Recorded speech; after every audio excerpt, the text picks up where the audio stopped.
मुंह मारन सी हो जो लधो दोई मजलाओ सोन बराबर सगड़ा मुखे बाह बधाओ हण उम्र जो आऊं जो पट की पेरियां थूमरा। दोस्तों ये सारिया अफजल सोलंगी जी ऐं दोस्तनि फरमाइश कया हुन जा ही नाला आहिनि चार उमरकोट खां जूणे जो जेको डेकोरेशन वारो आहे सिद्दीक समय जो आसम दास जामन दास शहर कुनरी खां मुश्ताक अहमद ऐं रफ़ी अला शहर छाछरे खां कनेक्टर लीलाराम मोहब नोड़ी मनसार के बीनारो शहर सिजावर खां जमादार उमर खासकेली शहर गोलाटी खां मोहम्मद याकूब जत भिटाई डेकोरेशन वारो शहर गोलाटी खां मोहम्मद मूसा सिपाही गुला पलेचो गोठ सिंगारे खां अल्लाह भाई गोठो उनजा दोस्त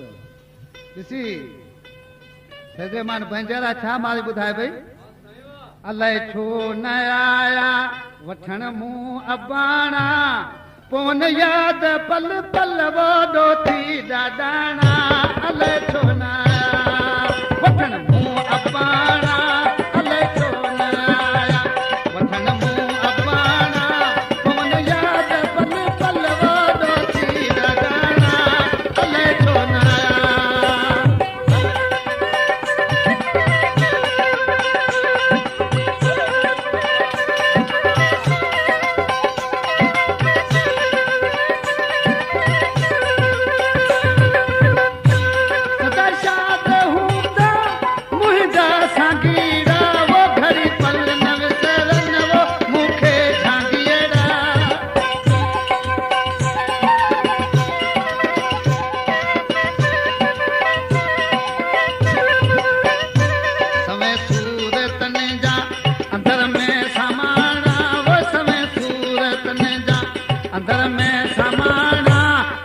याद पल पल वॾो थी ॾाॾाणा ॾाॾाणा अलाए छो न आया वठण मूं अबाणा वो अलाए छो न आया वठण मूं अबाणा पवन याद पल पल वॾो थी ॾाॾाणा अलाए छो न आया।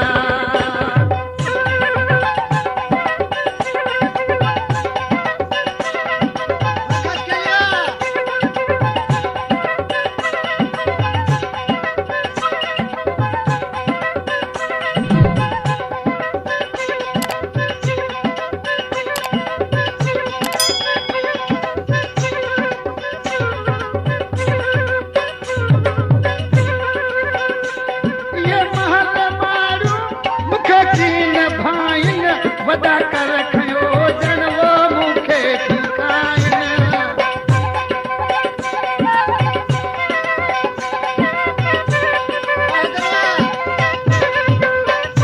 मुला महल मारू पखड़ा पुराणा वो मुला महल मारू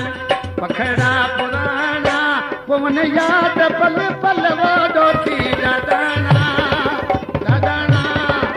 अलाए छो वठण मूं अबाणा अलाए छो न आया वठण मूं अबाणा पवन याद पल पल वॾो थी ॾाॾाणा अलाए छो न आया।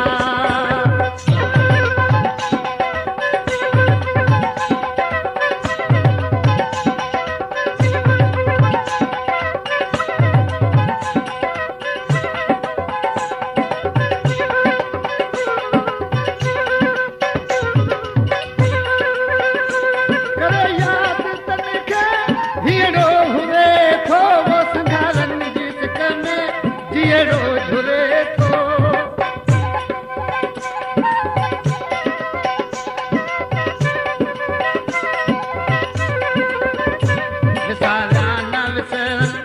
साखीअ सियाणा वो विसारा न विसर साखीअ सियाणा पवन याद पल पल वाडो थी डाडाना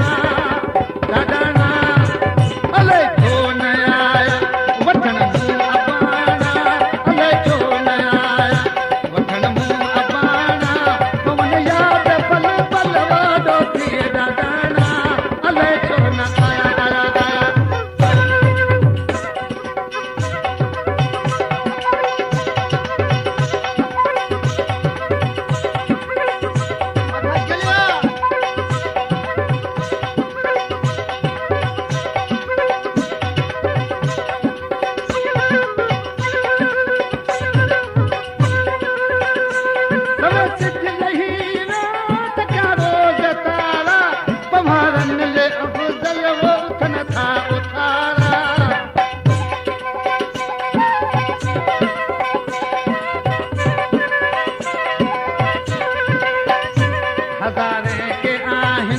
मन में मधाना वो हज़ारे के आहिनि मन में मधाना पवन याद पल पल वाडो थी डाडाना अले छो न आया वठण मूं अबाणा अले छो न आया वठण मूं अबाणा पवन याद पल पल